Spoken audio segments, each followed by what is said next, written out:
ಯಾವುದೇ ಒಬ್ಬ ವ್ಯಕ್ತಿ ಒಂದು ಜಾಗಕ್ಕೆ ಹೋಗಬೇಕು, ದೇವಸ್ಥಾನಕ್ಕೆ ಹೋಗಬೇಕು ಅಂದ್ರೆ ಅಲ್ಲಿನ ಟ್ರಸ್ಟ್ ಅಥವಾ ದೇವಸ್ಥಾನದ ಮಂಡಳಿಯೇ ನಿರ್ಣಾಯಕ ಆಗಿರುತ್ತೆ. ಬಟ್ ಈಗ ನಾವು ಹೇಳ್ತಾ ಇರುವಂತಹ ಒಂದು ಅಪರೂಪದ ಸ್ಟೋರಿ ಇದೆಯಲ್ಲ, ಇಲ್ಲಿ ದೇವರೇ ಮಾಲೀಕರಾಗ್ತಾರೆ. ಅದು ಹೇಗೆ ಅನ್ನೋ ಕುತೂಹಲ ಇದೆಯಲ್ಲ, ಅದಕ್ಕೆ ಸಂಬಂಧಪಟ್ಟಂತ ಒಂದು ವಿಶೇಷ ರಿಪೋರ್ಟ್ ಇಲ್ಲಿದೆ ನೋಡಿ.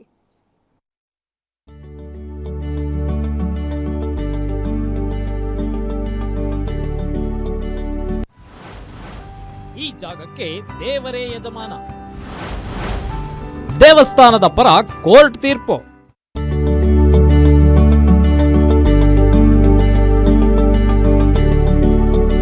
ಇದು ಯಾವುದೋ ಸಿನಿಮಾ ದೃಶ್ಯದ ಸನ್ನಿವೇಶ ಅಲ್ಲವೇ ಅಲ್ಲ, ಬದಲಾಗಿ ನ್ಯಾಯಾಲಯ ಕೊಟ್ಟಿರೋ ತೀರ್ಪಿದು.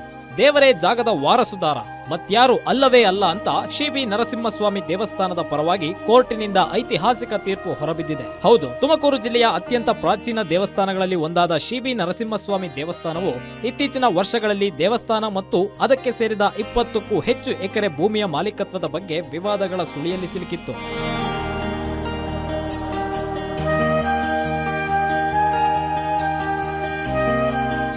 ಈ ನಡುವೆ ಕೋಟ್ಯಾಂತರ ರೂಪಾಯಿ ಬೆಲೆ ಬಾಳುವ ಆಸ್ತಿಗೆ ತಾವೇ ವಾರಸುದಾರರು ಎಂದು ಧರ್ಮಕರ್ತ ಕುಟುಂಬದ ಪರವಾಗಿ ಕರ್ಣಿಕ್ ನಲ್ಲಪ್ಪ ಅವರು ನ್ಯಾಯಾಲಯದ ಮೆಟ್ಟಿಲು ಏರಿದ್ರು.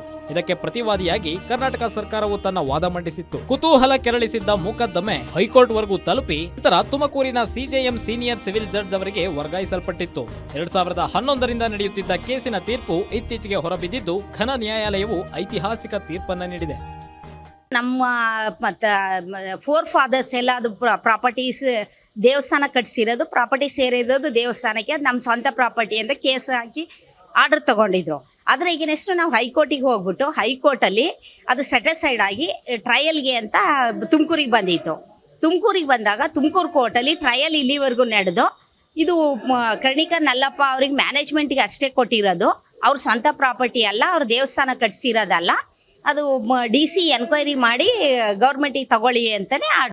ದೇವಸ್ಥಾನ ಮತ್ತು ಅದರ 20ಕ್ಕೂ ಹೆಚ್ಚು ಎಕರೆ ಭೂಮಿಗೆ ಅಸಲಿ ವಾರಸುದಾರ ಶ್ರೀ ಲಕ್ಷ್ಮೀ ನರಸಿಂಹಸ್ವಾಮಿಯೇ ಹೊರತು ಬೇರೆ ಯಾರೂ ಅಲ್ಲ ಎಂದು ನ್ಯಾಯಮೂರ್ತಿ ಬಿ ಸುಬ್ರಹ್ಮಣ್ಯ ಎಸ್ ಅವರು ತೀರ್ಪು ನೀಡಿ ದೂರುದಾರ ಕಾರಣಿಕ ನಲ್ಲಪ್ಪನವರ ಅರ್ಜಿಯನ್ನ ವಜಾ ಮಾಡಿದ್ದಾರೆ. ತುಮಕೂರು ಮತ್ತು ಸಿವಿಲ್ ನ್ಯಾಯಾಲಯದಿಂದ ಒಂದು ಐತಿಹಾಸಿಕವಾದ ಒಂದು ತೀರ್ಪು ಬಂದು ದೇವಸ್ಥಾನ ಮತ್ತು ಅದಕ್ಕೆ ಸೇರಿದ ಸುಮಾರು 20 ಎಕರೆ ಆಸ್ತಿ ಬೇರೆ ಯಾರೂ ಅಲ್ಲದೆ ಆ ಸ್ವಾಮಿ ನಮ್ಮ ಸಿ ಬಿ ನರಸಿಂಹಸ್ವಾಮಿಯೇ ಇದಕ್ಕೆ ಮಾಲೀಕ ಅಂತ ಹೇಳ್ಬಿಟ್ಟು ಕೋರ್ಟಿನ ತೀರ್ಪು ಬಂದಿದೆ. ಇದೊಂದು ಐತಿಹಾಸಿಕವಾದಂತಹ ತೀರ್ಪು. ಇಷ್ಟೇ ಅಲ್ಲದೆ ತುಮಕೂರು ಜಿಲ್ಲಾಧಿಕಾರಿಗಳಿಗೆ ಸ್ವತ್ತಿನ ಮಾಲೀಕತ್ವದ ದಾಖಲೆಗಳನ್ನ ನರಸಿಂಹಸ್ವಾಮಿ ದೇವರ ಹೆಸರಿಗೆ ಬದಲಾಯಿಸಬೇಕು, ದೇವಸ್ಥಾನದ ಹಣಕಾಸು ವ್ಯವಹಾರಗಳಲ್ಲಿ ನಡೆದಿದೆ ಎನ್ನಲಾದ ಅವ್ಯವಹಾರಗಳ ಬಗ್ಗೆ ಸೂಕ್ತ ತನಿಖೆ ನಡೆಸಿ ತಕ್ಷಣ ಕ್ರಮ ಕೈಗೊಳ್ಳಬೇಕು ಅಂತ ಆದೇಶಿಸಿದೆ. ಈ ತೀರ್ಪು ಕಲ್ಪತರು ನಾಡಿನಲ್ಲೇ ಇದೇ ಮೊದಲು ಎನ್ನಲಾಗ್ತಾ ಇದೆ. T Yogesh, guarantee news, Tumakuru.